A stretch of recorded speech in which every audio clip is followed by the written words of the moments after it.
Just this year, I visited the Welsh town of Pontypridd with my wife Catherine, where the community is still recovering from devastating floods. I met families who lost their homes, their possessions, and their sense of security. The royal family has been hiding something. For years, whispers echoed through palace halls about Prince William and the Sussexes. Then everything changed. William's emergency press conference revealed a secret so explosive it left King Charles absolutely stunned.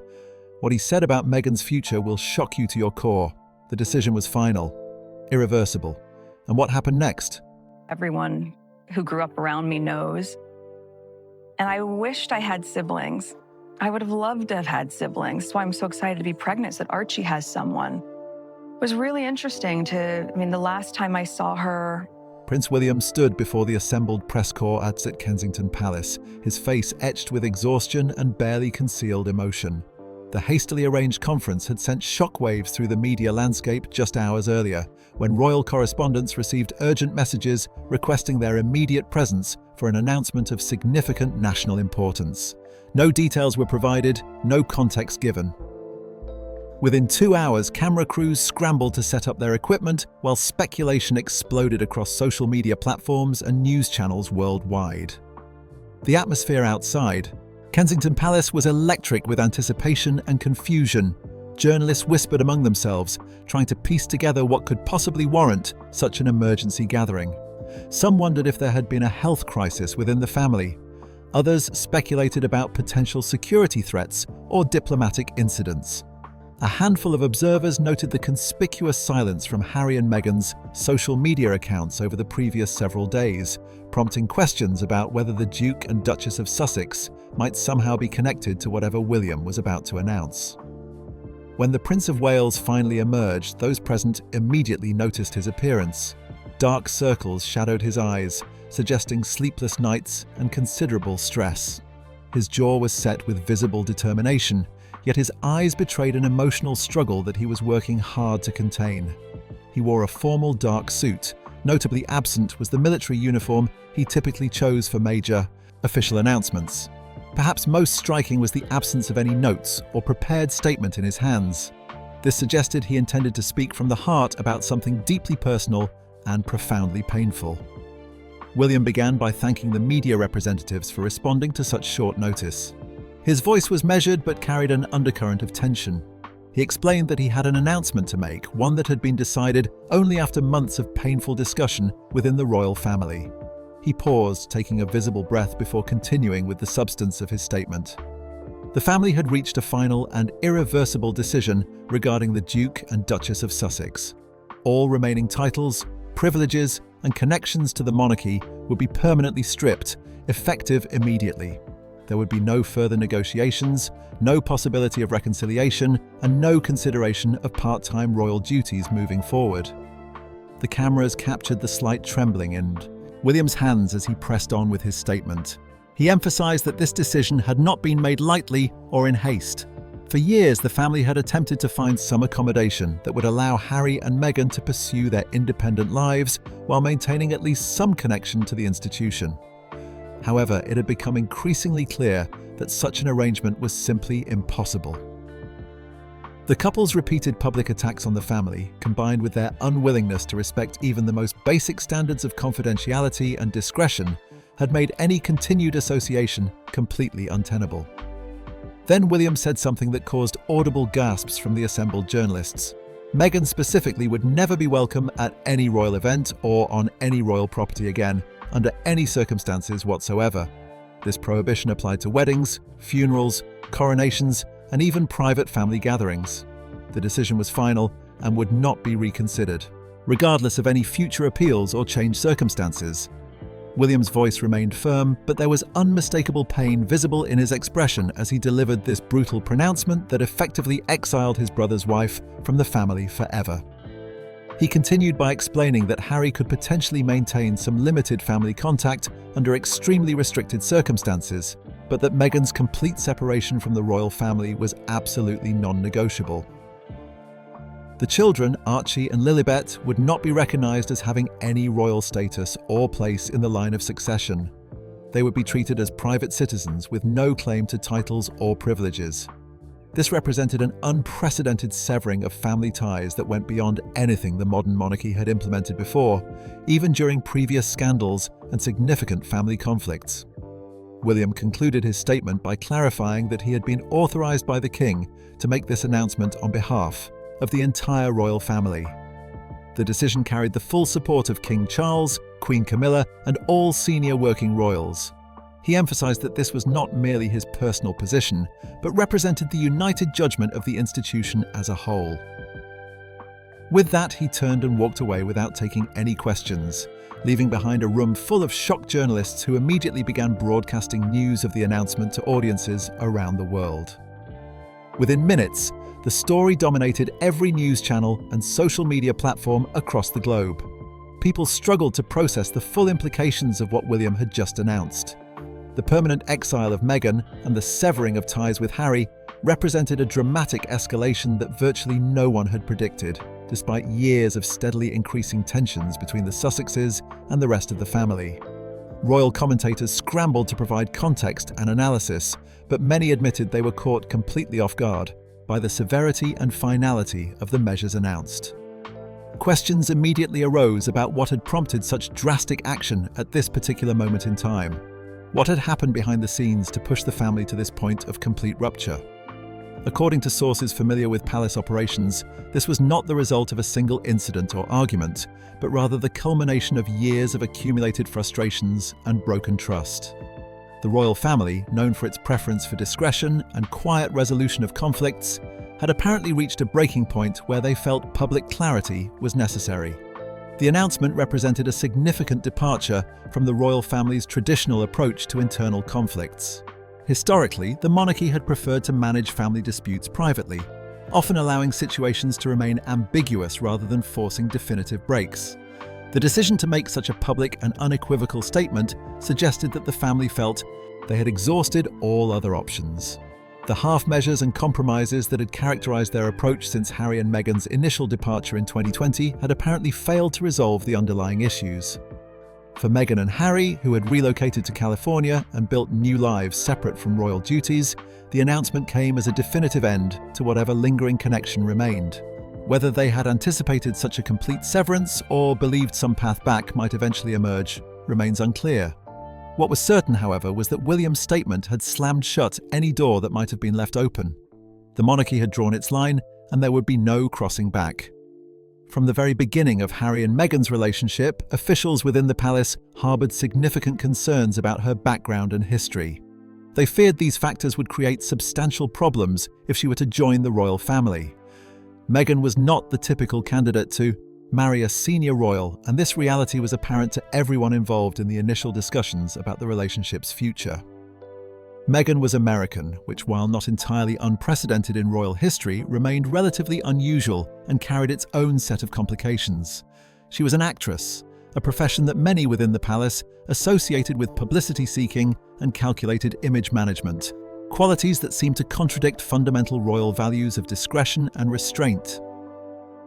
Perhaps most troubling to traditionalists within the palace walls, Meghan was divorced, carrying what they considered baggage from a previous marriage that had ended badly.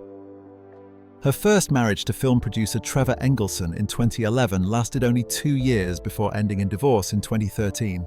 The circumstances surrounding the split remained somewhat unclear, but rumours circulated suggesting that Meghan's growing ambition and her desire to elevate her career had contributed significantly to the breakdown of the relationship.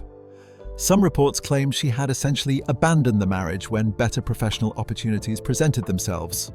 Engelson reportedly felt blindsided by how quickly Meghan moved on and how little interest she showed in maintaining any connection after deciding the marriage no longer served her purposes.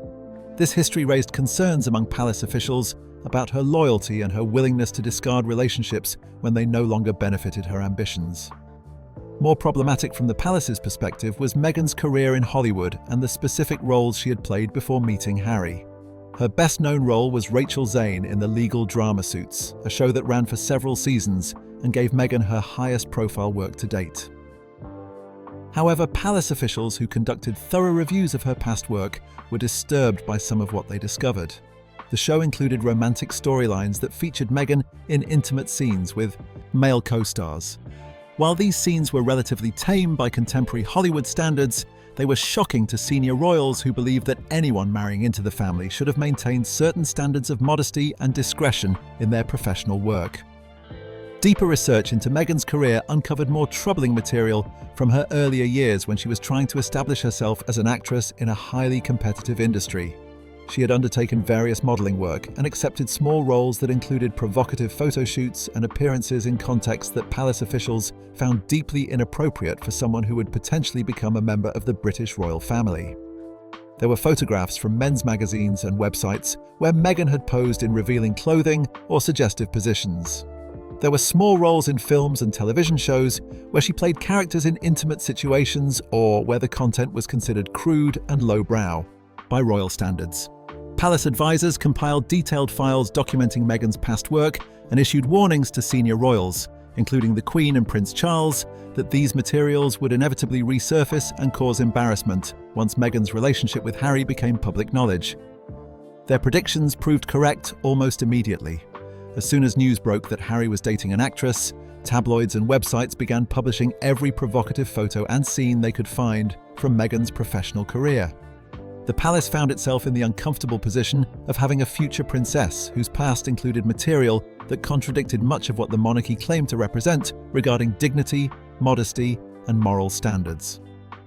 Some voices within the palace argued that Meghan's past should disqualify her from marrying Harry altogether. They pointed to historical precedents where potential royal matches had been rejected because the candidates did not meet the institution's exacting standards. However, the world had changed considerably since those earlier eras, and it was no longer feasible or socially acceptable to simply forbid marriages based on class or professional background. Harry was not the direct heir to the throne, which gave him more freedom in his choice of spouse. Additionally, public attitudes had shifted significantly to where many people would view rejection of Meghan based solely on her career as snobbish and outdated. Still, the concerns persisted and fundamentally shaped how the palace approached Meghan's integration into the royal family. Officials decided that they needed to carefully manage her public image and essentially rehabilitate her public persona to make her acceptable as a working royal. This meant controlling what she wore, what she said in public, and how she appeared at official engagements. It meant establishing strict protocols about her behavior and her interactions with the media. It meant attempting to erase Meghan's past and recreate her as someone who fit traditional royal expectations. However, this approach was problematic from the start because it required Meghan to become someone fundamentally different from who she actually was. She had built her entire career and her personal identity around self-promotion and careful image management through strategic cultivation of public attention. She was not suited by temperament or professional experience to accept the restrictions and rigid protocols that royal life demanded. The palace's attempts to transform her into an acceptable princess were consistently frustrated by her resistance to being controlled and her growing resentment at being told she needed to change fundamental aspects of herself. When Harry first introduced Meghan to his family, the reactions ranged from polite reserve to barely concealed dismay. William was particularly cautious and urged his younger brother to slow down and truly get to know Meghan before making any serious commitments. William's concerns were not based on snobbery or prejudice, but on genuine worry that Harry was rushing headlong into a relationship with someone he did not fully understand and who might not be suited for the impossible demands of royal life. William had witnessed too many people struggle and ultimately fail under the relentless pressure of constant public scrutiny and rigid institutional expectations. The Queen met Meghan several times during the early stages of the relationship and came away with serious reservations that she expressed privately to close advisors. Elizabeth had developed into a remarkably shrewd judge of character after decades of meeting thousands of people from all walks of life. She sensed something performative and calculated in how Meghan presented herself during these meetings. The Queen felt that Meghan was playing a role rather than being genuine, and this artificiality concerned her deeply. She worried that someone who could not be authentic even in private moments would eventually crack under the sustained pressure of public royal life. Prince Charles harbored his own concerns that centered primarily on the vast differences in background and experience between his son and Meghan. Charles valued tradition and continuity highly and worried about how an outsider from such a dramatically different world would adapt to the peculiar and often suffocating culture of the British monarchy. He also worried about the racial dynamics that would inevitably come into play given Meghan's mixed-race heritage and the unfortunate reality that some segments of British society and certain media outlets would react with prejudice and hostility. Charles feared that Harry and Meghan were not fully prepared for the significant challenges they would face as an interracial couple in the public eye. But Harry was deeply in love and refused to listen to anyone's concerns or advice. He interpreted his family's natural caution as prejudice, an outright rejection of Meghan. He became increasingly defensive and angry when William attempted to discuss his reservations about the relationship. Harry accused his brother of snobbery and of not wanting him to be happy. The brotherly relationship that had been exceptionally close and supportive throughout their entire lives began to fracture over Harry's determination to marry Meghan regardless of anyone else's opinion. William felt that Harry was making a terrible mistake, but he also recognized that pushing too hard would only drive his brother further away and deepen the divide between them. The wedding in May 2018 proceeded with great public fanfare and celebration. Millions of people around the world watched as Meghan walked down the aisle at St. George's Chapel in Windsor. The ceremony was beautiful and moving and seemed to represent a hopeful new chapter for the royal family entering a more modern era. However, behind the scenes, the family remained deeply divided about the marriage. Some members attended purely out of duty, while privately harboring serious doubts about whether the union would succeed. Staff members who had gotten to know Meghan during the engagement period were already worried about how difficult she could be to work with and how little genuine interest she showed in learning the protocols and traditions she would be expected to follow as a working member of the family. From her very first days as the Duchess of Sussex, Meghan clashed repeatedly with palace staff over rules and expectations that she found arbitrary and unnecessarily restrictive. She resented being told what to wear and how to style her hair for public appearances. She objected strongly to protocols dictating when she could speak publicly and what topics were considered appropriate for her to address. She found the hierarchies within the palace system deeply offensive and treated people she considered subordinate with what many described as dismissive rudeness. Multiple staff members who tried to help her adjust to royal life reported being subjected to angry outbursts and unreasonable demands that made their jobs extremely difficult. Meghan's pattern of violating royal protocols and expectations began almost immediately after she married Harry and became a working member of the family. Her first major breach came during a royal tour when she repeatedly touched her hair and adjusted her clothing during public appearances, behaviours that royal women are carefully trained to avoid because they appear nervous or vain. More experienced royals had learned through years of practice to maintain perfect composure regardless of physical discomfort or distraction. Meghan seemed either unable or unwilling to develop this essential discipline. The dress code violations became increasingly brazen as Meghan gained confidence and apparently decided that royal fashion rules simply did not apply to her. She wore black nail polish to public events despite clear guidelines stating that nail polish should be nude or very pale colours. She wore clothing that was too tight, too short, or too revealing by established royal standards. She chose outfits in attention-grabbing colours and bold styles when the occasion called for more subdued elegance. Palace officials would send detailed guidance about appropriate attire for upcoming events, and Meghan would simply ignore the advice and wear whatever she wanted, seemingly unconcerned about the message this sent. More seriously, Meghan began giving unauthorized interviews and making public statements about political and social issues that directly violated the royal family's strict policy of remaining neutral and staying above political debate. She spoke about feminism and activism in ways that implied specific policy positions on controversial topics. She made comments about political leaders and elections that were completely inappropriate for a working royal. When palace communication staff tried to remind her diplomatically about the rules governing royal public statements, Meghan reportedly became angry and accused them of trying to silence her voice and deny her fundamental freedom of expression. The most serious problems emerged around Meghan's treatment of her personal staff. She went through multiple assistants and aides within her first year as a working royal, with people quitting after surprisingly short periods of working for her. The official reasons given for these departures were always diplomatically vague, as is customary in royal circles. However, gossip within palace circles painted a disturbing picture of Meghan as a nightmare boss who made impossible demands, changed her mind constantly about what she wanted, blamed staff members for her own mistakes, and created an atmosphere of fear and constant tension. Some former employees privately compared working for Meghan to a form of psychological torture. When formal complaints about bullying behavior began to reach senior palace officials, an internal investigation was launched to examine the allegations thoroughly and determine what action, if any, should be taken. Multiple current and former staff members were interviewed confidentially about their experiences working directly for Meghan. The investigation concluded that there was substantial evidence supporting the complaints and that Meghan's behavior had violated established policies about workplace conduct and respect for employees. However, the full results of the investigation were never made public, and no visible consequences followed for Meghan.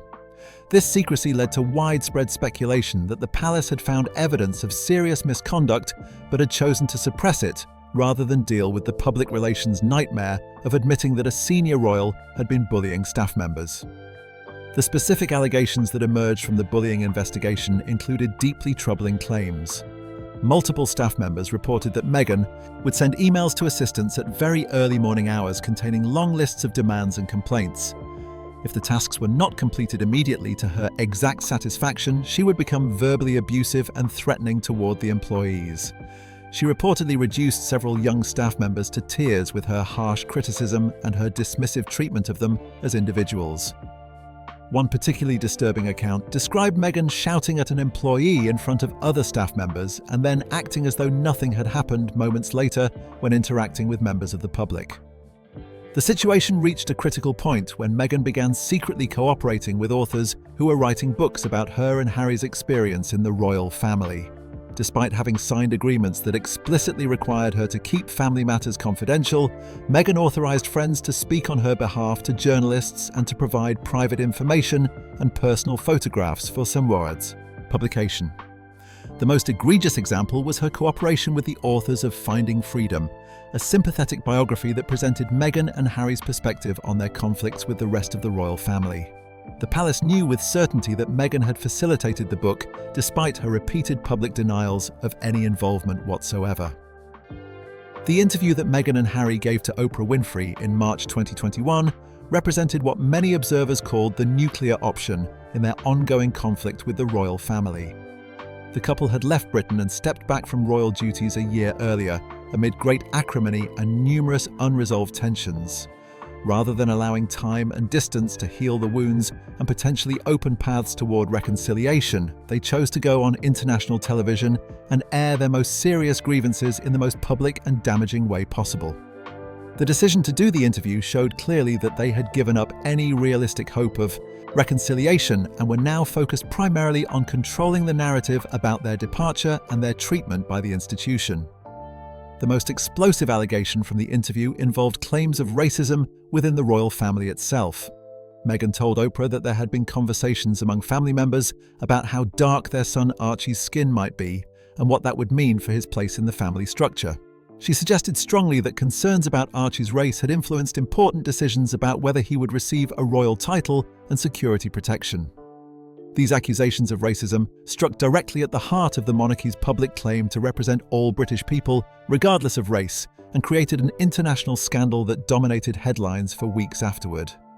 Meghan also claimed during the interview that she had been denied help when she experienced thoughts of self-harm during her pregnancy with Archie. She described feeling desperate and isolated and reaching out to palace human resources officials only to be told that she could not seek professional help because it would reflect badly on the institution.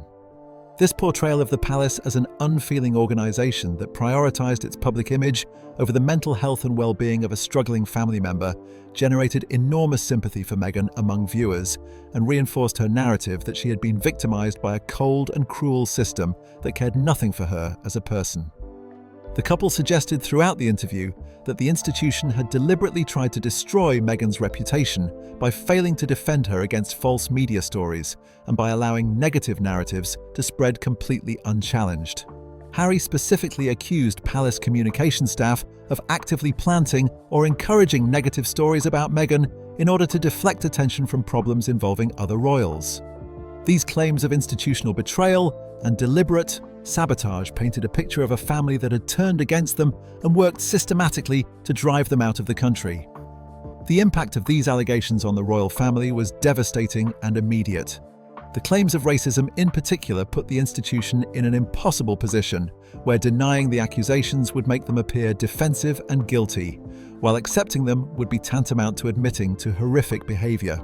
The family chose to issue a brief statement saying that the issues raised were concerning and would be addressed privately by the family, but that recollections may vary about specific conversations and events. This diplomatic response satisfied virtually no one and was widely interpreted as the family refusing to take the allegations seriously or accept responsibility for their actions. William was reportedly furious about the interview and felt that Harry had committed an unforgivable betrayal of the family by making private conversations public, by allowing Meghan to make accusations that William knew were either false or grossly distorted. He particularly objected to the racism allegations, which he felt were cynically designed to damage the monarchy's reputation, regardless of whether they accurately represented what had actually happened during private family discussions.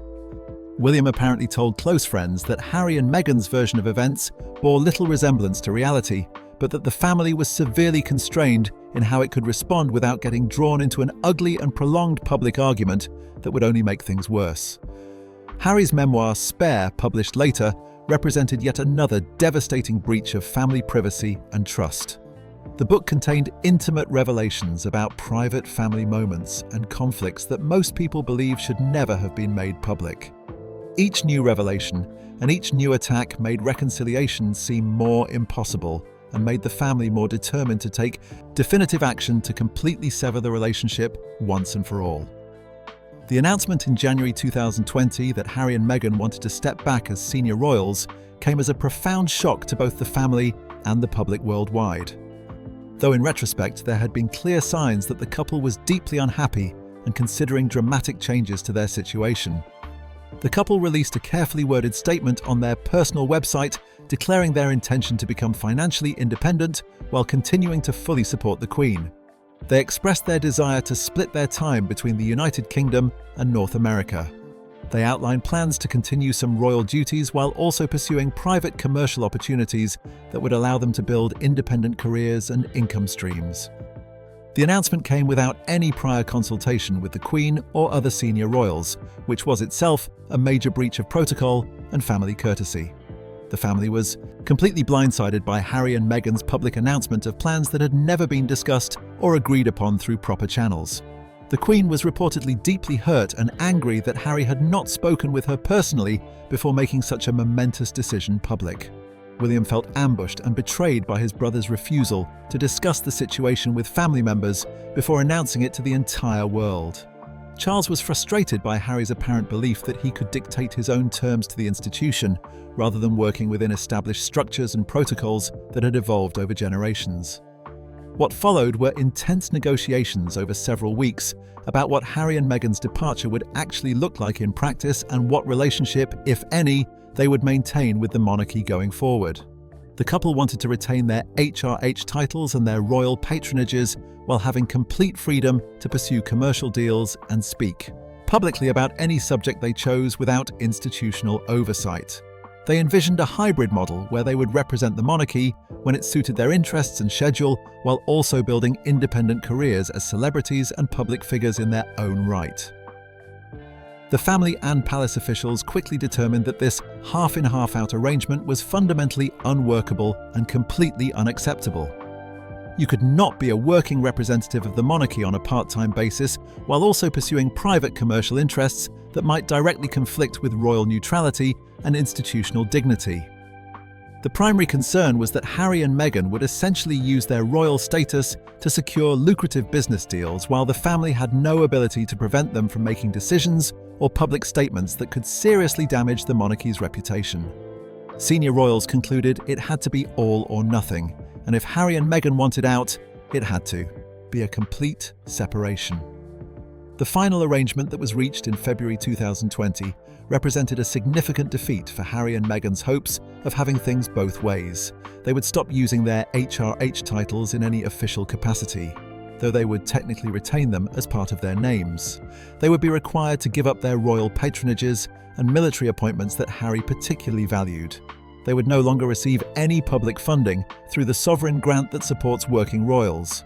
They would be expected to pay back the substantial amount of money that had been spent renovating their residence at Frogmore Cottage. In return, they would have their freedom to live where they wanted and pursue whatever commercial opportunities they could find in the private sector. Harry and Meghan moved to California shortly afterward and quickly began signing lucrative deals with Netflix and Spotify that were reportedly worth tens of millions of dollars combined, Mrs. said, purchased an expensive mansion in Montecito and began building their new lives as American celebrities far removed from the constraints of royal life. However, they continued to present themselves publicly as members of the royal family and to trade heavily on their royal connections for their commercial value. Every project they announced and every interview they gave emphasized their royal status and connections while they simultaneously attacked the institution and the family in increasingly bitter and personal terms. The contradiction between wanting to leave the royal family and wanting to profit extensively from royal connections created ongoing tensions that the original departure agreement had failed to resolve adequately. Harry and Meghan wanted their independence and freedom from royal constraints, but they also wanted to maintain the status and global recognition that came directly from their relationship to the monarchy. They wanted to control their own narrative and build their own brand on their own terms, but they wanted that brand to be built fundamentally on their royal heritage and the access and credibility it provided. The family increasingly felt that Harry and Meghan were trying to have it both ways in a manner that was profoundly unfair and actively damaging to the institution. The situation deteriorated further as the couple continued to give interviews and participate in documentary projects that portrayed the royal family in consistently negative terms. Each new revelation felt like another betrayal and another clear indication that Harry could not be trusted to maintain even basic confidentiality about family matters that should have remained private. The decision William announced at the carefully staged press conference did not emerge suddenly from nowhere, nor was it the result of a single argument or a particular moment of anger. It represented the endpoint of a long and grinding process that had unfolded behind palace walls for several years. By the time William stepped up to the podium to address the assembled media, the outcome had already been accepted internally as inevitable and necessary. What the public witnessed as a shocking declaration was for the family simply the formal closing of a chapter they believed had become impossible to salvage through any other means. From the beginning of the separation, the family had tried containment rather than direct confrontation. The original post-exit arrangement had been carefully designed as a compromise, one that preserved the appearance of family unity while quietly reducing Harry and Meghan's formal roles and responsibilities. Titles were retained in name only, patronages were suspended rather than permanently removed, and the door to some form of reconciliation was deliberately left slightly open. The hope among senior family members was that time, distance, and mutual discretion would eventually cool heated tempers and allow some form of controlled reintegration if circumstances changed. That hope, however, steadily eroded with each passing month. Each new interview, documentary project, or public statement from the couple deepened the sense within the family that the separation had not brought the hoped-for peace, but had instead prolonged an agonizing conflict that showed no signs of resolution. Internally, initial frustration gradually hardened into resignation. The family came to believe that ambiguity itself had become the fundamental problem. As long as Harry and Meghan remained loosely attached to the institution in some vague capacity, every action they took publicly reverberated back onto the monarchy and affected its reputation. The conclusion, once finally reached after extensive private discussions, was stark and uncompromising. The only viable way forward was not reform or renegotiation of existing arrangements, but absolute finality and complete separation. The terms William announced reflected that uncompromising thinking. There would be no half measures, no temporary suspensions pending better behaviour, and no room for reinterpretation based on changed circumstances. All remaining royal patronages and honorary military appointments were formally removed, ending the previous practice of holding them in suspension for a reconciliation that would clearly never come. The use of HRH titles was prohibited entirely, not merely discouraged or suspended temporarily. Any attempt by the couple to deploy royal titles for commercial, political, or public purposes would be actively challenged through legal channels if necessary. The family was no longer willing to rely on goodwill or voluntary restraint. Financial separation was equally absolute and comprehensive. There would be no private allowances from family wealth, no behind-the-scenes financial assistance, and no symbolic gestures of monetary support. Harry and Meghan would stand or fall entirely on their own earnings, their own reputations, and their own business decisions. The message being sent was unmistakable. Whatever they became from this point forward would be entirely of their own making, with no support or safety net from the institution they had chosen to leave. Perhaps the most devastating element of William's announcement concerned personal access to family events and properties. The exclusion extended far beyond state occasions and official ceremonies into the most intimate and private areas of royal family life. Weddings, christenings, milestone birthday celebrations, and even funerals were no longer open to them as a matter of course or family right. Meghan in particular was named explicitly in the restrictions. Her exclusion was described as total, permanent, and completely irreversible. No future circumstance, however symbolic, sensitive, or emotionally significant, would alter that firm position under any conditions. For Meghan and Harry, now firmly established in their California life far from royal duties, the announcement represented a definitive end to whatever lingering connection had remained. Whether they had anticipated such a complete and public severance, or had believed some path back might eventually emerge through private family reconciliation, remains unclear. What became immediately certain, however, was that William's carefully delivered statement had slammed shut any door that might have been left even slightly open. The monarchy had drawn its line with absolute clarity, and there would be no crossing back under any foreseeable circumstances.